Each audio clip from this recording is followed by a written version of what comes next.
To start, I'd like to preface this video by letting you know that I have depression. Not now, but the symptoms normally pop up at random times.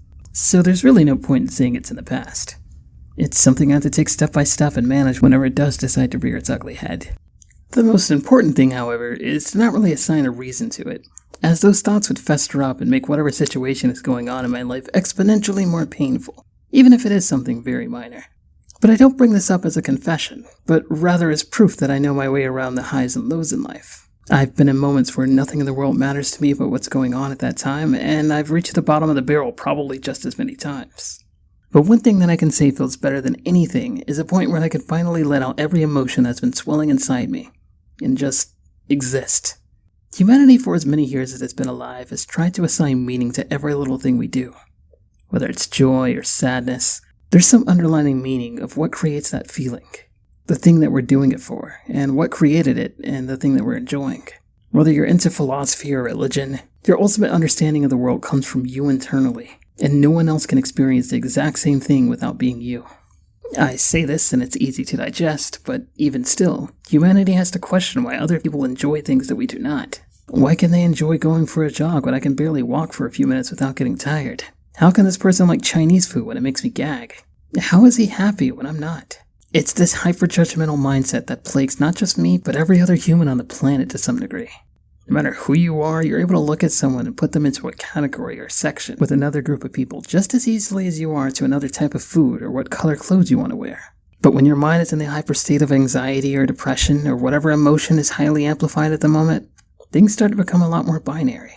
A chair becomes a place to sit in. A house just becomes a place to stay in. Or your life is just a slow, monotonous, repetitive motion that you'll go through until you die. That's why it can become so easy to think that it would make no difference if you live or die. You're gonna repeat the same mistakes, witness the same tragedies, see the same things over and over again on an infinite loop. But the problem with that thinking is rather than assigning proper meanings to everything, you've ultimately fallen into a trap of your mind repeating the same things over and over again. Your brain is a complex machine, but simplifying everything simplifies your mind. It's why compromise is not always the best idea when it comes to big life decisions. You'll just end up going with the flow, mistakenly seeing everything as just two dimensions, when all of it happens to have a depth to it, no matter how stupid it may be to you. One of the things that are important in realizing everything has depths is a realization that everything you do, be it self-destructive or nonsensical, has a root cause to it. You can try to rationalize it as just being who you are, but you're a combination of all your experiences and who you've met over the years. So there's no use in saying that you're hopeless or doomed to repeat that life no matter how much pain it may cause. In Aggretsuko the red panda seems to follow these patterns. As in season 1, she happens to glorify the marriage life, all the way up until the point where she becomes complacent to the idea that any man could sweep her off her feet at any given time. She daydreams about it constantly, to the point where nothing in her mind can bring her from the ideal thought of once you're married, you'll live a happy life as a carefree wife with maybe a few kids. When she finds someone who's interested in her, she places all her eggs in one basket, feeling as though she has no choice but to ride out this relationship until marriage. And she'll live the exciting life she's always wanted, thinking no matter what's going on throughout the relationship, so long as she crosses the finish line and gets married, everything's gonna be okay. In reality, she's ignoring the serious problems that her partner has, as every issue the person she's dating is blatantly in her face and will obviously never go away once she's married. It's a dream she's had for so long that she's blinded herself to any issues that may come along once she's reached this point.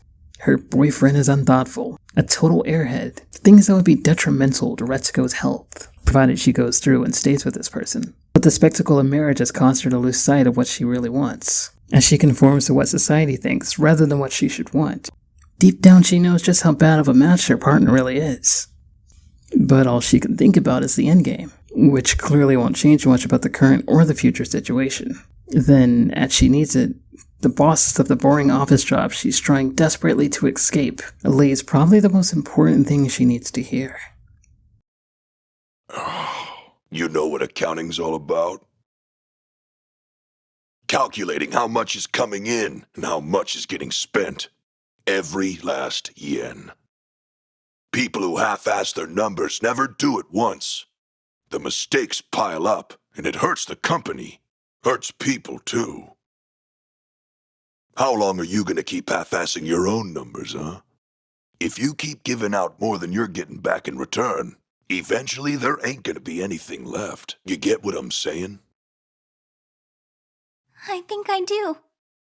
The thing that settles in is reality isn't as black and white as fantasy. You'll never get what you want by being complacent, and sometimes it's necessary to see those things for what they are. But to you, that depth is chosen not by what other people decide, but what you think. You're never going to experience something twice the same way, and that can be a good thing or a bad thing. You can choose when to walk away from something or decide to stay in the moment. It's that eventual breakpoint that helps you realize that things aren't as great or as bad as it may seem. You can choose to ignore the world around you and live as though everything is exactly what you're told, or you can experience what it is for yourself. Someone can break your heart and shatter it into a million pieces, breaking your worldview of what's truly around you. But the ultimate goal is to get back to what you see at a neutral state. A breakpoint normally hurts. In fact, it's usually the thing that feels the worst. But it's also something that feels the best, as you can finally set yourself free. Free from the negative or positive feedback loop that you found yourself in. To be honest with yourself and just let everything out. Not from the way you see things, but from the way you should normally interpret them. It's a tough patch to get to the point where you can finally break down, but at the very least, after that moment, you can finally realize what's going on from your point of view. Not as just a binary option. I'm Blinkehyo. I enjoy making videos from understanding things from a different point of view. Sometimes I review video games, and sometimes I make videos about understanding emotions or different forms of media. And other times I just make things that seem pretty interesting. I hope you can find it within yourself to like or subscribe. Honestly, I want to be able to make things like this more often, and knowing that I have the support of people liking and commenting on it behind every video helps me to continue my ever-growing self-esteem. I really appreciate everyone that does, and you have no idea the smile that comes across my face when I read every encouraging comment, or even a random one, letting me know that you support me in my weird little videos. Thanks so much for watching, and I'll see you tomorrow. Have a great day.